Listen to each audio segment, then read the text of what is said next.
બનાસકાંઠામાં ઠાકોર સમાજના નવા બંધારણનું ઉલ્લંઘન થયું। જાંબડિયામાં ડીજે લઈને ગામમાં વરઘોડો કાઢ્યો। સિંગર ગબ્બર ઠાકોરના કાકાના ઘરે દીકરાના લગ્ન હતા।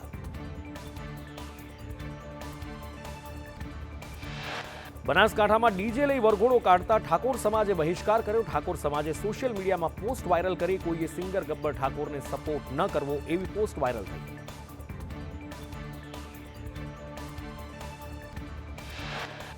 નવા બંધારણના ઉલ્લંઘન મુદ્દે સ્વરૂપજી ઠાકોરે કહ્યું, સમાજની સમિતિ કાર્યવાહી નક્કી કરશે। મેં પરિવારના લગ્નમાં સમાજના નિયમોનું પાલન કર્યું। સમાજના ઉત્થાન માટે સમાજના નિયમોનું પાલન જરૂરી છે।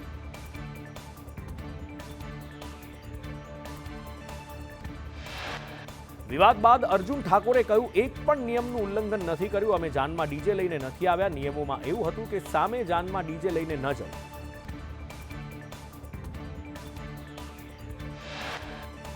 ગબ્બર ઠાકોરે કહ્યું, અમે જાનમાં ડીજે લઈને નથી આવ્યા। નિયમમાં એવું હતું કે સામે જાનમાં ડીજે લઈને ન જવું।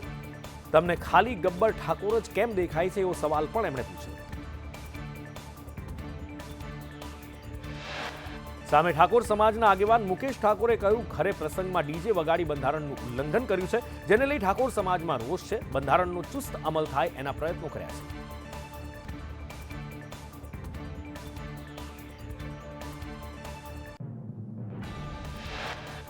બંધારણના ભંગ મુદ્દે ધારાસભ્ય અમૃતજી ઠાકોરે કહ્યું, આવતીકાલે જાંબડિયામાં સમાજના લોકો ભેગા થશે। બંધારણ સંકલન સમિતિ જવાબ માંગશે। લાખો લોકોએ મળી બંધારણ બનાવ્યું છે।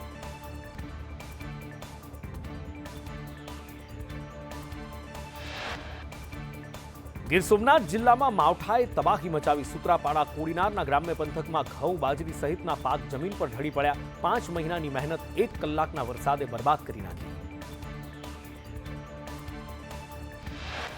ભુવા ટીંબી આસપાસના ગામમાં પણ પાકમાં ભારે નુકસાની થઈ। ઘઉંનો પાક લગભગ નિષ્ફળ ગયાની ખેડૂતોને આશંકા। કાપણી અને હાર્વેસ્ટિંગ કરવું પણ અઘરું બન્યું।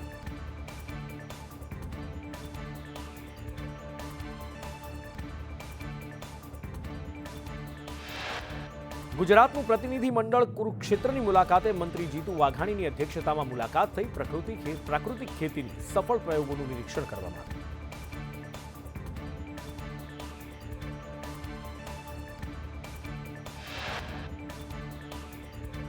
કિસાન કોંગ્રેસ સેલના પાલ આંબલિયાએ આક્ષેપ કર્યો કે ધારાસભ્યો માટે ગુજરાતમાં કાયદાઓ બદલાઈ ગયા છે। ધારાસભ્ય પ્રકાશ વરમોરા માટે બિનખેતીના નિયમો બદલાયા હોવાના પાલ આંબલિયાએ આક્ષેપ લગાવ્યા।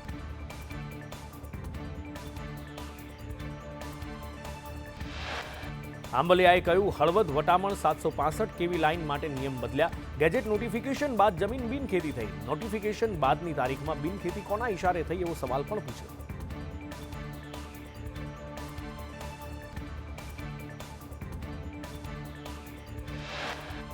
એસઆઈઆર પ્રક્રિયામાં ગેરરીતિના આક્ષેપ સાથે વેરાવળ પ્રાંત કચેરીને ધારાસભ્ય વિમલ ચુડાસમાએ ઘેરી। ચોક્કસ સમાજને ટાર્ગેટ કર્યા હોવાનો સીધો આરોપ લગાવ્યો। અરજદારની જાણ બહાર ફોર્મ નંબર 7 ભર્યાના આક્ષેપ કર્યા।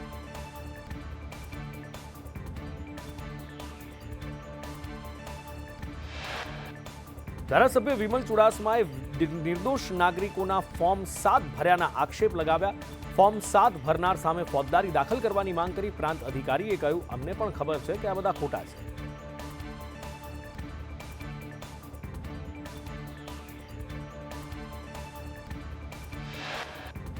વડોદરા મહાનગરપાલિકાનું 7,600 કરોડનું ડ્રાફ્ટ બજેટ રજૂ। 5,036 કરોડના ખર્ચ સામે 4,861 કરોડની આવક થશે। 200 કરોડના બ્લુ બોન્ડ બહાર પાડવામાં આવશે।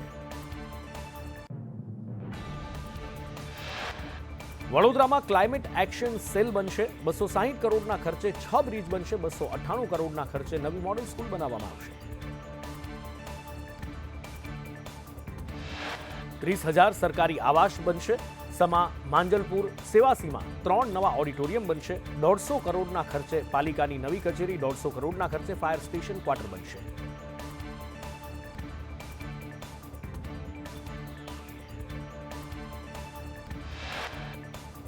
અમદાવાદ મ્યુનિસિપલ કોર્પોરેશન દ્વારા એએમટીએસનું વર્ષ 2026-27નું 20 કરોડના સુધારા સાથે 1,011 કરોડનું બજેટ રજૂ થયું। ટ્રાન્સપોર્ટ મેનેજરે 991 કરોડનું બજેટ રજૂ કર્યું હતું। એઆઈ આધારિત શેડ્યુલિંગ સિસ્ટમ ઊભી કરવામાં આવશે।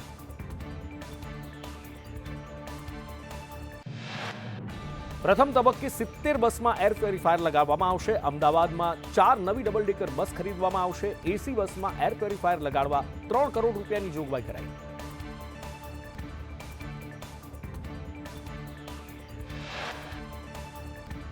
એમટીએસના બજેટ પર શહેજાદ ખાન પઠાણે કહ્યું, બજેટ માત્ર કોન્ટ્રાક્ટરને ફાયદો કરાવવા માટેનું. છેલ્લા 10 વર્ષમાં 5000 કરોડનું બજેટ રજૂ કરાયું છતાં પણ આજે એમટીએસને મોટું નુકસાન થઈ રહ્યું છે.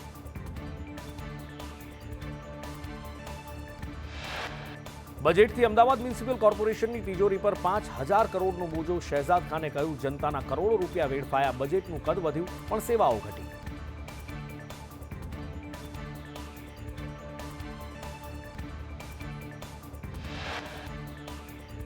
સુરત મહાનગરપાલિકાનું વર્ષ 2026-27નું 10,593 કરોડનું ડ્રાફ્ટ બજેટ રજૂ કરાયું. ગયા વર્ષ કરતાં 589 કરોડનું વધુ બજેટ રજૂ કરાયું. કોઈપણ પ્રકારના કર દરમાં વધારા વિનાનું આ બજેટ.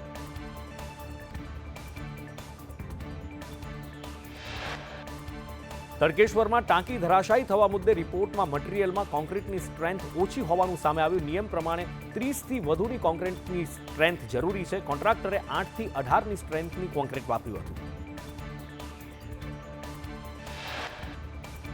ઓછા નાણાં વપરાય એ માટે ઓછી સ્ટ્રેન્થનું કોન્ક્રીટ વાપરવામાં આવ્યું. એસબીએનઆઈટીનો રિપોર્ટ સરકારને સોંપવામાં આવશે.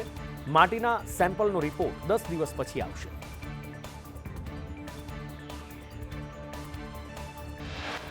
દુર્ગા સ્કૂલની આ ઘટના મુદ્દે શિક્ષણ મંત્રીએ કહ્યું, વિદ્યાર્થી સ્વસ્થ છે.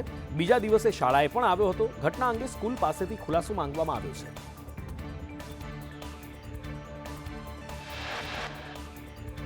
ડોક્ટર મહેતાના 2015ના પેપરમાં એનઈપી 2020નો ઉલ્લેખ. મહેતા સામે શૈક્ષણિક છેતરપિંડીના આરોપ લાગ્યા. કુલ સચિવને આ મામલે લેખિત ફરિયાદ કરાઈ.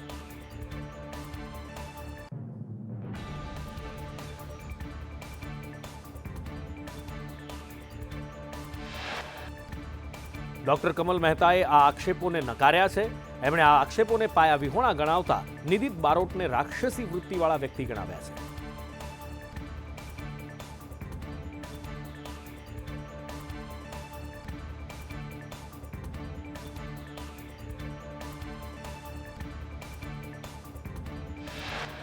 ડોક્ટર કમલ મહેતાના પ્રમોશનને લઈને વિવાદ વકર્યો છે. ડોક્ટર કમલ મહેતાનું કહેવું છે કે સંશોધન પત્રો રજૂ કર્યા છે અને બુક પણ પ્રકાશિત કરી છે, જેથી એમને ખોટી રીતે બદનામ કરવા માટે આ કરવામાં આવ્યું ફલિત થાય છે.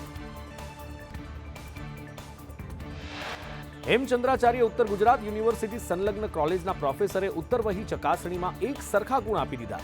200 ઉત્તરવહીમાં એમણે એક સરખા માર્ક મૂકી દીધા.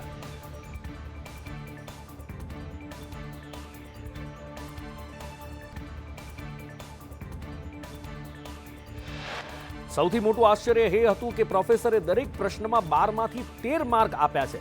પ્રોફેસરે આ મૂલ્યાંકન પ્રક્રિયામાં બેદરકારી અને લાલિયાવાડી દાખવી છે.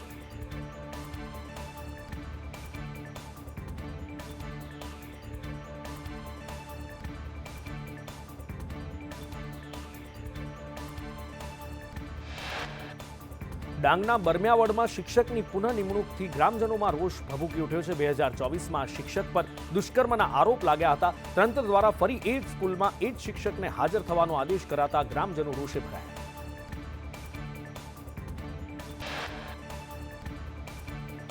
તમામ નાવડીઓ જપ્ત કરવામાં આવી છે. બ્રિજ તૂટ્યા બાદ લોકો માટે નદી પાર કરવા બીજી કોઈ જ વ્યવસ્થા નથી. લોકોની માંગ બાદ પણ તંત્રએ કોઈ જ વૈકલ્પિક વ્યવસ્થા કરી નથી. મહીસાગર નદીમાં બોટ પલટ્યા બાદ અધિકારીઓ હવે એકબીજાના માથે ખો આપી રહ્યા છે. આંકલાવ મામલતદારે કહ્યું, મુજપુર તરફ બોટ પલટી છે, તો પાદરા મામલતદાર કહી રહ્યા છે આંકલાવના ગંભીરા કિનારે આ દુર્ઘટના બની છે.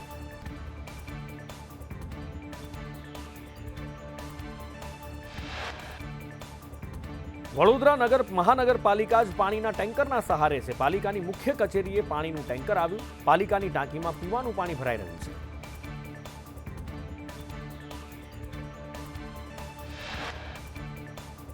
સુરતના સણિયા કડદે ગામમાં જાહેરમાં મેડિકલ વેસ્ટ ફેંકાયો. મેડિકલ અધિકારીએ કહ્યું, દવા કેલ્શિયમ અને કફ સિરપની છે. જાહેરમાં મેડિકલ વેસ્ટ કોણે ફેંક્યો એ તપાસ શરૂ છે. પંચમહાલના શહેરામાં શિક્ષકને થપ્પડ મારતા વિદ્યાર્થી વિરુદ્ધ ફરિયાદ નોંધવામાં આવી. મોડા આવવાનું કારણ પૂછતા છાત્ર ઉશ્કેરાયો. વિદ્યાર્થી અને વાલી સહિત શિક્ષિકાને લાફો મારવાના કેસમાં 4 સામે ગુનો નોંધાયો. સુરતમાં 18 કલાકે ખદોદ ડમ્પિંગ સાઇટ પર આગ કાબૂમાં આવી છે. કચરા કૌભાંડ બાદ અચાનક આગ લાગતા સવાલો ઉઠ્યા. વિપક્ષ નેતાએ સવાલ ગંભીર ઉઠાવ્યા. વિપક્ષ નેતાએ આક્ષેપ કર્યો કે કચરાને પ્રોસેસ કર્યા વિના જ સળગાવી દેવાયો છે. આ આગ નથી, ભ્રષ્ટાચારનો ધુમાડો છે. લોકોના સ્વાસ્થ્ય સાથે ગંભીર ચેડા